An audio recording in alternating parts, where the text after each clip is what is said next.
For the first time, Cristiano Ronaldo is being put under the microscope. Sports scientists are testing the component parts that make him one of the world's most valuable footballers. His body strength has been tested. But now, scientists are going to test his mental ability. How much of Ronaldo's success comes from what his mind is doing on the pitch? He is as well a little bit air of arrogance, you know, that believe that he is the number one. First, it comes from the fact that you know you can. Deeply inside himself, he knows that if he wants, he can pass anybody. If you are strong mentally, the quality is coming natural. So I always try to be focused in my game, and my mental is quite good. Wow! To find out how his mental ability contributes to his performance, the scientists are going to start by testing Ronaldo's spatial awareness. Big bud! They're fitting him with these state-of-the-art eye trackers that will reveal exactly what he looks at when he plays. Okay, left one. They are operated by equipment specialist John Ward. And up to the top. Perfect. That's good. And running this test is sports psychologist Zoe Wimshurst. With Ronaldo, he's going to be using all of his senses pretty much while he's playing. Probably around between 80 and 90% of the information that he's taking in will be coming through his eyes. Okay. During this test, Ronaldo is going to try to stop Ahdey taking possession of the ball. Watching like his and the eye. technology will reveal how he does it. Tracking his eyes, I mean, I guess. So John, the eye tracker, explain to us exactly how this works. Okay, so you're both wearing equipment where we have a camera looking at the eye. Yeah. And it uses infrared light to reflect from the eye. This picks up an image. And we have a camera at the front here that looks at what you're seeing, so yourself and Cristiano. The software will then match those two together. We'll see exactly what you guys are looking at. Fantastic, let's do this thing. Okay, let's see if you can keep that ball 5 seconds away from me. Play.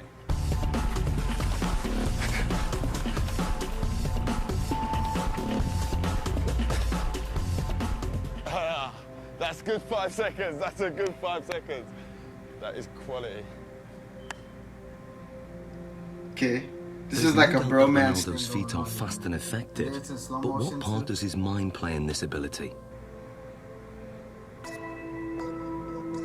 The eye trackers show intriguing results. On the replay, the little red dot shows exactly what Ronaldo's looking at. You'd expect a lot of players to be focused on the ball the whole time. With Ronaldo, he did look at the ball a fair amount of time, but he was much more looking around, looking at the defender and taking in the information from his body, and also scanning for the spaces beyond the defender. Ahdey, on the other hand, can't afford to take his eyes off the ball because he doesn't have quite the same ability to predict where the ball is going. To actually see what's going on, we need to slow it down to 1/3 of actual speed. Yeah. That's how fast Cristiano is, so you didn't have much of a chance, I'm afraid. Thanks. In 8 seconds, he pulled 13 moves on you. Okay, and we're not just talking kicks of the ball, we're talking step-overs, spins. Oh, it was beautiful. So you can see here on the gaze data, you can see he's concentrating on the ball. But what you'll see, and the interesting thing, is when he wants to go past you and looking how you're moving, he's predicting where you're sort of going to be. He's looking for movement in the hips to sort of plan his next move. So he looks at the ball, then he looks at where I move, and then he executes his trick. You see it comes in, looks at your foot, looks to the other one, up to the hip. Really accurate, precise, sharp movements.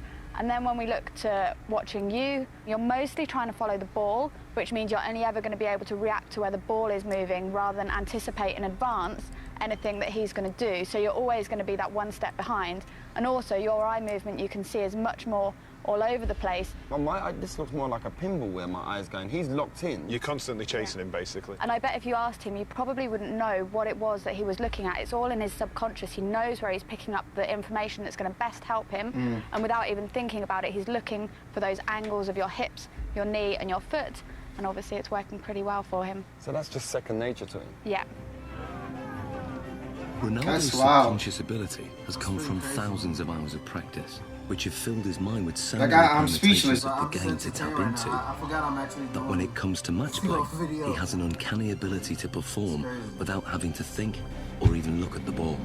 This is interesting. I never saw this.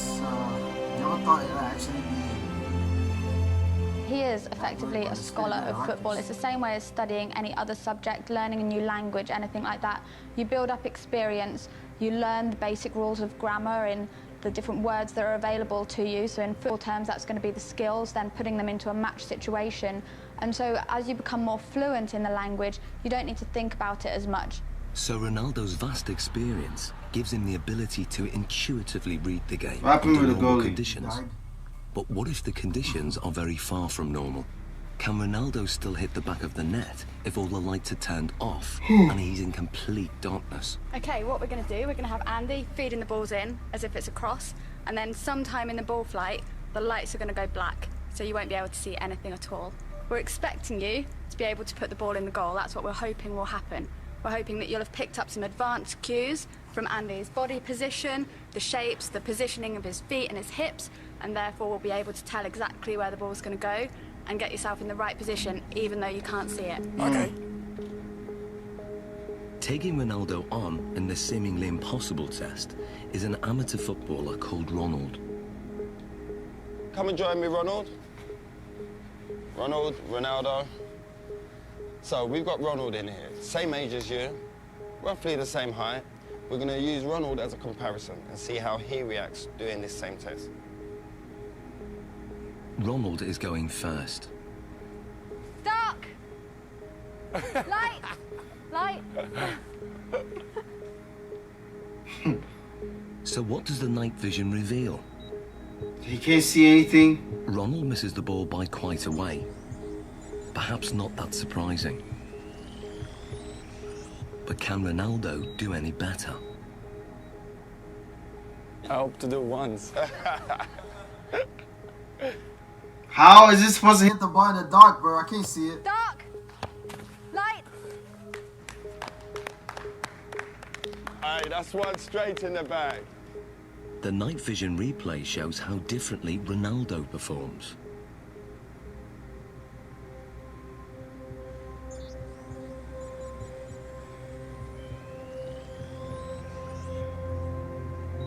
To confirm that wasn't just luck, another attempt. Dark! Light! Love that. Be careful. Okay. And the replay?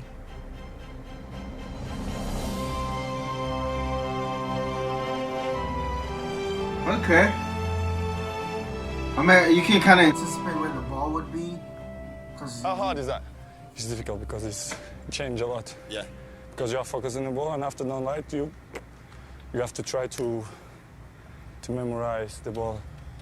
Yeah. Human reaction time is about 200 milliseconds, and by 500 milliseconds, Ronaldo's subconscious has interpreted Andy's body language, worked out which direction the ball will go in, calculated its speed and trajectory, and then programmed his body to reach it at the optimum moment.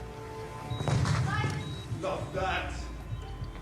It's almost as if they're doing maths in their head, even though they wouldn't be able to describe it to you. You could see from their performance that Ronaldo saw the first part of the ball flight information. He'd picked up information from Andy kicking the ball and was able to move his body into the correct position. This is because he's processed the information, he has experience of where the ball is likely to go, he's able to analyse all that as it's coming towards him and therefore connect successfully with the ball. Love that. Ronald, on the other hand, doesn't have this same level of experience. He would have watched the ball flight. It's likely that he will just have had his eyes on the ball instead of picking up any information from Andy himself.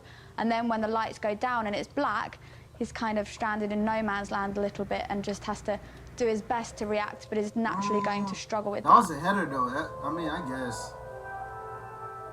So far, whatever. the lights have been shut off when the ball is in midair. But now, the lights will be turned off just at the moment Andy kicks it.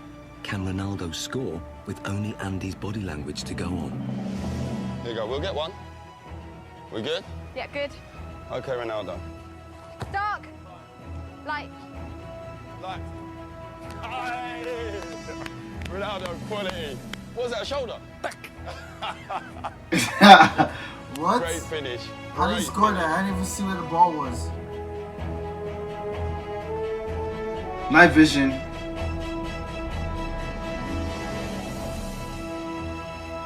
That was a great finish. This is great, because I imagine the ball is coming. I scared to go with the face, so I go with half chest, half shoulder, and then put the ball inside. Quality, great finish. So Zoe, tell me, how difficult is that? I mean, the last one, when we adjusted the time of the lighting. Yeah, it's so difficult. They've done studies like this using computer simulations, so you watch it on a computer and just have to say where the ball's going, and from them they can see that elite athletes can tell much earlier where the ball's coming from, but to have to actually produce a physical response when a ball is flying at you, then it's really good skills, amazing. Top man, that's ledge. Thank you. I was dreading I was going to hit you in your face with one of them balls. That was my worst fear. The test proves that Ronaldo can perform an almost impossible task. He can make decisions this quickly and with such little information to go on, because in his subconscious, he's an expert in the science involved.